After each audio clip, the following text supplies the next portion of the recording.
Today I came across this video of a recent, the latest interview that Carlson has done. It's with woke right Blaze, MAGA Blaze media personality, I guess. I've never heard of this guy, Yaron McIntyre, who is, I don't know, somebody. But obviously he's at the Blaze, he's influential, he's a MAGA influencer out there, and influencer enough to score a Tucker interview and to get many views. So I listened to parts of it, and what partially struck me while I listened to it is how similar he sounds to Hassan, and how similar MAGA sounds to the socialists. It's just what's interesting is MAGA seems to be, eager not to bring socialism. Socialism's too secular and anti-family or whatever. So what do they want? Well, we're going to discover. But as you'll see, what they really want is what they're hawking to, what they miss, what they long for is feudalism. Can't make this up. You cannot make this shit up. 1220, the year 1220. This is real. This is not just one guy. This is real. Anyway, I thought I'd show you a couple of clips here, and so we'll take a look at, there he is, Yaron McIntyre. Yaron, I don't know, A-U-R-O-N, Yaron McIntyre. So we'll watch a couple of clips, short clips, very short. Hopefully you don't find it necessary to watch the whole interview. You don't want to give Tucker any kind of support like that. But it is, Tucker's a piece of work, and but he's doing us all a favor because he's interviewing people that seem to matter to the new right. He seems to be eager to define the new right for us and to bring it forward, both its anti-Semitic aspects, its clearly unequivocal anti-Israel aspects, and then the kind of stuff that they critique of modern American society, and then what they're eager to strive towards.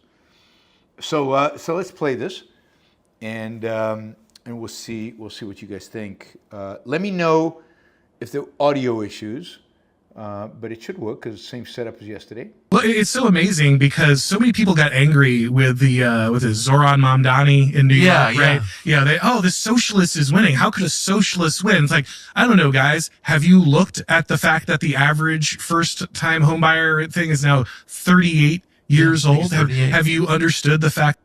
So, completely mimicking the socialist talking points. Yeah, people are attracted to socialism because capitalism has betrayed us. People are.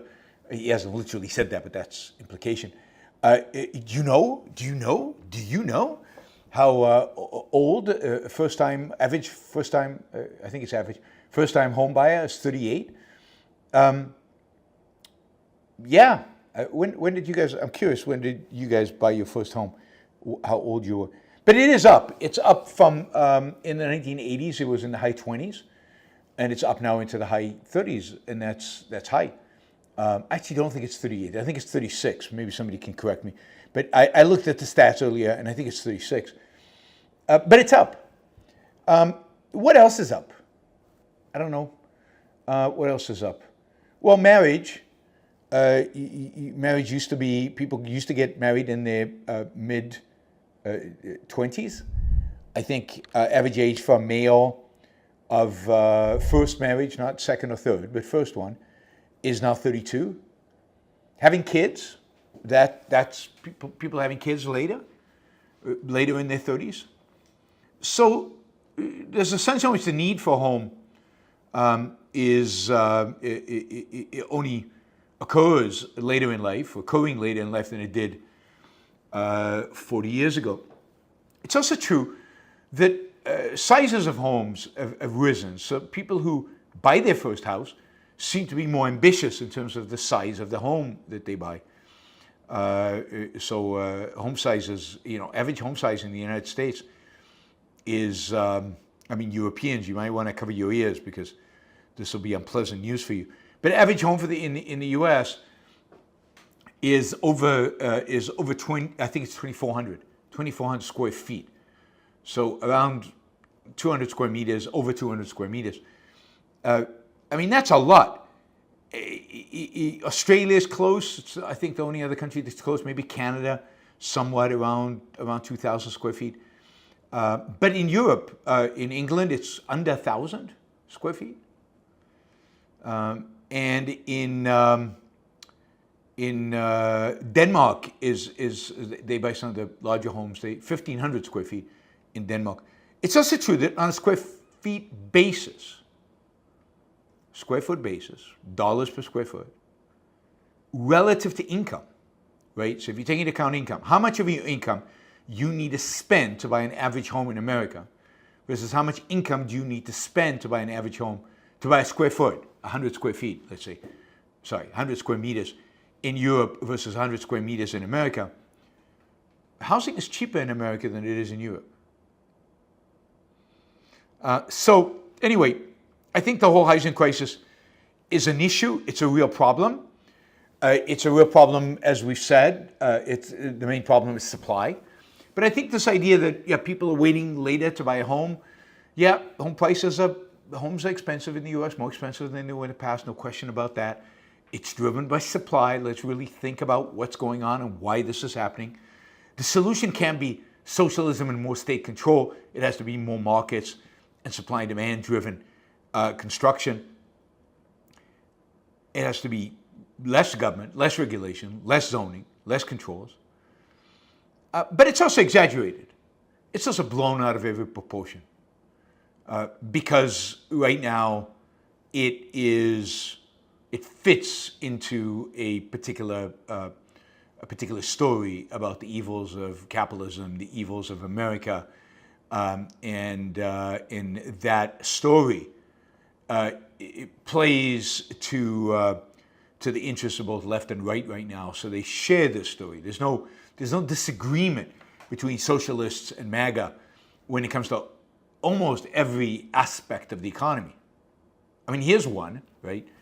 Mamdani wants to control the means of production in New York by the government owning a grocery store. A grocery store. This is socialism in the 21st century in New York City. The government is going to go own a grocery store. Now that's small-time capitalism. That's small-time socialism. That is small-time socialism. A grocery store. Okay, so they have a grocery store. He isn't arguing for nationalizing, Citibank or Chase, all based and headquartered in New York City. He's not arguing for taking over, some big industry in New York. He wants to open a government-run grocery store. Okay. It'll be fun to watch, right? But the Trump administration is much more ambitious, much more serious about their socialism. They're not going to go for the small fry grocery store stuff. If they're going to have the government owns the means of production, then they're going to go for the important stuff, the big stuff. So if you despise Mamdani for wanting to open up in a grocery store, and you think that's socialism in spades and it's horrible, and Mamdani's this socialist monster, then what do you think about Trump's proposal to buy 10% of Intel? For the government to own Intel.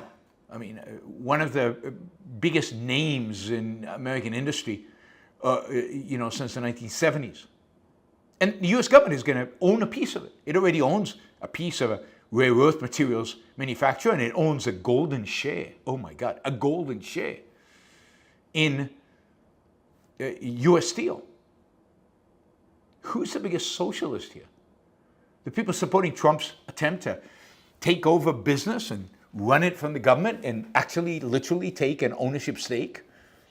Or the Mamdanis of the world who childishly want to open up a city-run grocery store, and they think they're going to change the world that way.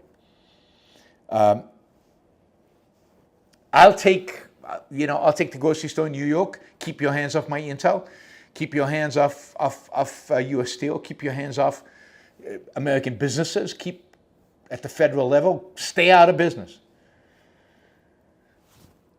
MAGA, sounding like the socialists, but let's keep listening. 8 years old. Have you understood the fact that no one you know can get a decent job without going $100,000 in debt for a degree that objectively taught them nothing, and they're actually just doing any learning they actually do on the job anyway? If you've built a society.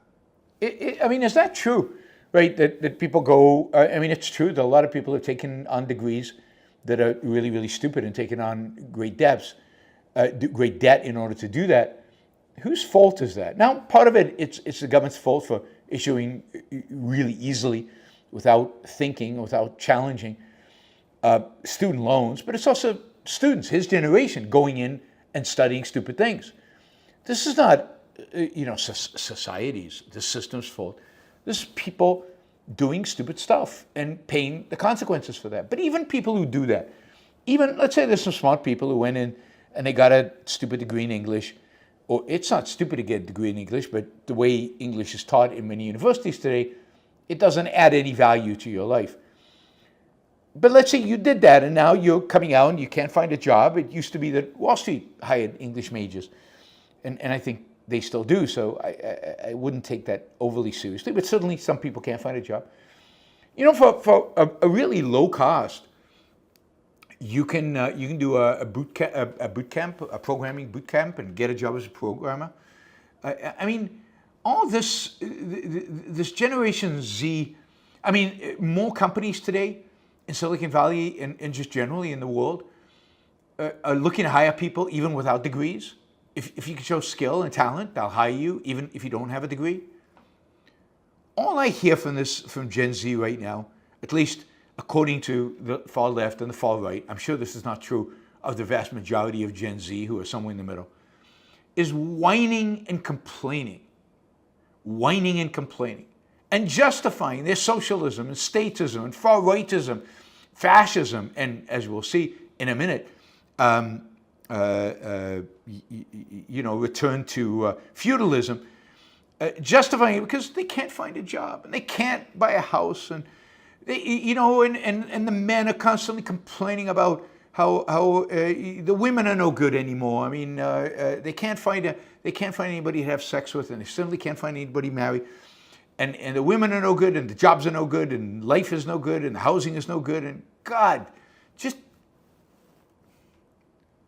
shape up, go out there, do something with your life. Stop moaning and complaining. No wonder this generation was really, really attracted to Jordan Peterson, because he at least told them what I think any adult should tell them is stand up straight, clean your room, get a job, and get on with life. And in that sense, he was right. Some of the stuff he told them also, I think, was wrong, but at least in that sense, it was right. The whining is just nonstop. If you've built a society that shows people your system doesn't work. Now, I think there is a much better way than communism, but I agree. But you have to show. There's a much better way than communism. We'll see in a minute what Tucker Carlson suggests as the better way than communism. Though you can't just sit there and obstinately say, no, we're the system, ride or die. We don't care if if you're homeless. We don't care if you can't have children. We don't care if you're going to live the rest of your life in your mom's basement. That's your fault. There's nothing wrong with the system ever. Well, the system's bad. The system's not capitalist enough. The system's not free enough. And yet the system works for vast majority of the people in terms of their ability to live. Sylvanus is accusing me of channeling boomer energy. I'm the tail end of the boomer generation. Yes, the kids are all right. They're not as bad as you think. Life is not as bad as you think. Grow up and get a life. Every generation. Remember the 60s? All the complaining the 60s generation did, the world was falling apart. The system their parents had created was destroying the world. they would have no future. And in the 70s, the environmentalists, all the young hippie environmentalists, the world was going to end because of, I don't know, overpopulation and ozone, the ozone hole. And every generation does this. But what's unique right now is just the fact that the far left is being joined by a far right. I don't think in the 60s or 70s, or certainly in the 80s and 90s, this rush to the far left, I don't think it was mimicked on the right by a rejection of society or a rejection of the system. And remember, what they're saying by the system is not the current mixed economy, which I reject too. They're not trying to reject the mixed economy in favor of more freedom. They want to reject the mixed economy in favor of more statism. They just want more statism that favors, not that favors like the left, I don't know, the workers and communes and government-owned grocery stores. These guys want a system that favors the family and religion and community. And if that necessitates a government-run grocery store or government-run Intel or government-run, a U.S. Steel, then so be it. They're all for that. But the children, it's about the children and religion and community and religion and community and jobs and housing and community and religion. That's what it's all about. I did not miss your clarification, Sylvanus, but your initial statement was more interesting than the clarification. Don't take me personally, don't take it personally. That was not supposed to be. Sylvanus, I know, is on my side, is not being hostile here. His second comment was not that I disagree after he said that I'm channeling boomer energy. I just find the whole boomer energy thing funny. All right, let's keep rolling with it. There's no reason to look at any of this. And I think, again, we're really seeing that shift, right? We're seeing that mentality shift in the younger conservative core. They truly understand, like, if I don't fix this soon, then I'm never having a future. I'm never having children. Right. Like my bloodline will end. My religion will fade because it's no longer practiced. Right. My community will collapse. That's right. I don't have time. Now watch Tucker Carlson take this and really jump on this. Watch this. Time to sit around here My and debate. bloodline will end, my religion will fade, and my community will collapse. Those are Bloodline, religion, community. Bloodline, religion, community. Family, religion, community. It's all they care about. It's all that's really important to them. That's what it's all about. the things that you are programmed by nature, in fact, in my view, by God. Programmed by nature, by God, to care about bloodline, religion, community. To care about. That's what matters. Absolutely. And the idea that we almost never talk about any of this, that any discussion on any of these ideas is completely, deeply forbidden. Then what are you trying to do to our society? I think Forbidden. All I hear about is natalists talking about us not having enough children. All I hear about is, how much we miss religion, and religion is so important and we need to return to our religious roots. I hear about that all the time from people on the right, from people in the center. And community, I mean, who doesn't talk about community left and right? But you're not supposed to talk about these things. These things are deep and they're forbidden, literally forbidden. You could get kicked out of YouTube, I don't know, somewhere, for talking about bloodline and religion and community. I mean, where do these people live? They on top of their obsession about the world is so bad. They also feel like they're persecuted, right? They're constantly being attacked. They're not allowed to talk. They have to talk quietly. God, I mean, here he is on a channel of millions of people, one of the most popular channels, popular podcasts in the world today, but we're not allowed to talk about these things. God forbid. Can't talk about them. it becomes pretty clear. Well, of course, they're trying to eliminate it, Right. right? And that would include like my whole family. So no, how radical are young people getting? More radical by the day. Well, it's so. All right, let me switch to another video from the same interview. I think this is kind of just a few minutes later, but this is, watch this Tucker Carlson rant. At some point, when the regime decides, actually, we're against crime and we do have to have real borders. And like, Sometimes. I don't know, we care about drugs and we don't want the society to like collapse completely. That's when you'll know they have complete totalitarian control. So according to Tucker, when they start caring about drugs and borders and crime, they'll have complete totalitarian control. And until then, they don't. So the only time that can happen is when they have complete totalitarian control, which I'm not sure he's against.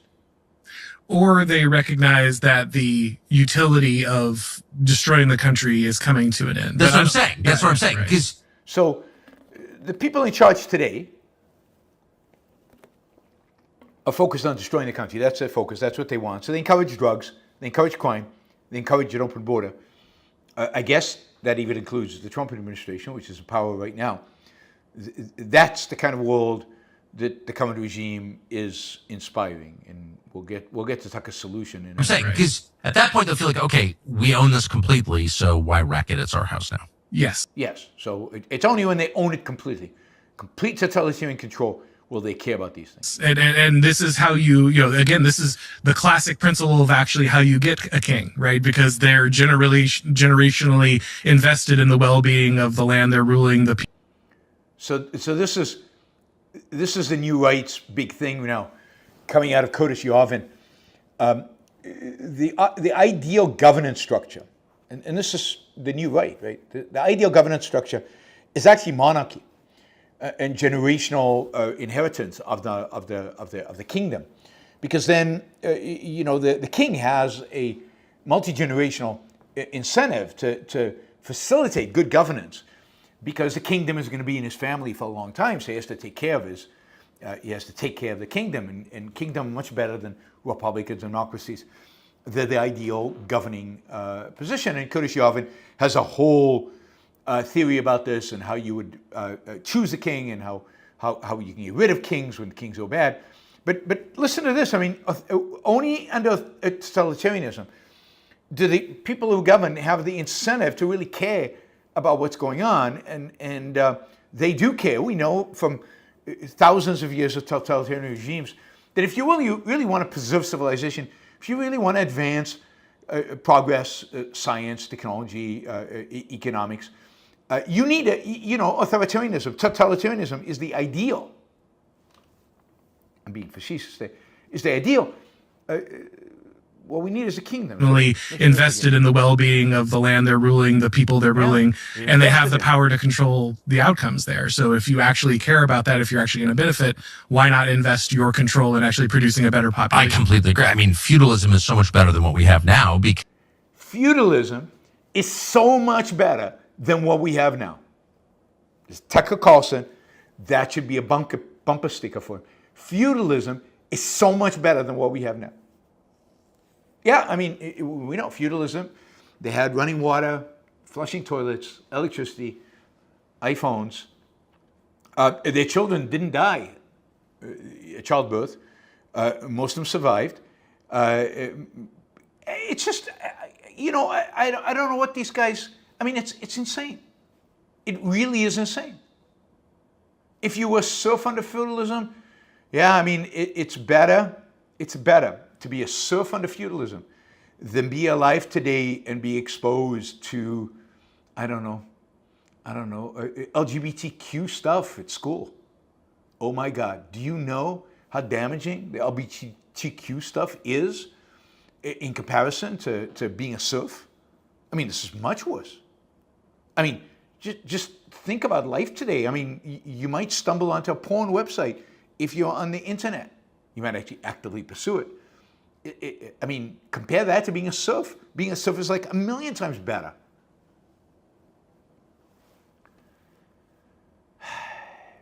I mean, how does anybody take this guy seriously anymore? Antibiotics, maybe they didn't have. Serfdom. And he would say, no, I want modern technology. I want modern wealth. I just want serfdom. It would be better if we lived under serfdom, but you wouldn't have any of those things if you had serfdom. That's the whole point. And the reality is serfdom doesn't produce enough food for the people who live on Earth today. So you would have what, less than a tenth of the population. I think it's a fifth. I think it's a 1/20th of the people alive today would be alive. But we'd have, we wouldn't have the left, and housing prices would be a lot lower. I mean, one of those shacks that a serf lives in is a lot cheaper than a 2,400 square foot home. Yeah. If only we adjusted to the needs and wants and desires of a serf, life would be easy. And of course, the aristocrats. Remember the people who ran the serfdom, like the owners of the property, they were fully invested in the lives of the serfs. They really cared about them. They really took care of them. This is paternalistic government. This is worse than the communists longing for Stalin. It's just bizarre. Better than what we have now, because at least in feudalism, the leader is vested in the prosperity of the people he rules. How did that work out for the leaders or the people who ruled? And the people who ruled, once they got an opportunity, what did they do to the ruler if they had an opportunity to overthrow him? Off with his head. That's how much they thought he took care of them. What were they required to do? They were constantly on the verge of starvation. And every time there was a war, the ruler would round them all up and ship them off to battle. The population of Europe barely budged, and indeed, through significant parts of feudalism shrunk.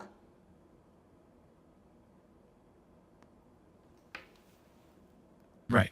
If all your serfs die, you starve. Yeah, there's a true incentive to care for those people. Now, again, I think this guy is thinking inside his head, wow, Tucker just advocated for feudalism. I don't know if I want to go that far, but hey, I can't disagree with Tucker because millions of people are watching, and this is my chance to to be in front of millions. So I better pretend or say something that sounds agreeable. Because I can't believe anybody else other than Tucker would say something like this. Of course, there was, what's his name, Knowles, who did argue for a culture of 1220. There is that also exists in a republic if properly managed, but as we've... He's trying to backtrack. We also get that in a good republic. In a good republic, if it's properly managed, he doesn't want to go to the serfdom, to the he doesn't want to go in a direction that Tucker's taking him. I don't know about this feudalism stuff. Maybe there's a chance still for republicanism, but it's mismanaged, so let's take feudalism. What the hell? Noted, we're well beyond the requirements that even our founders laid out for a functional republican government.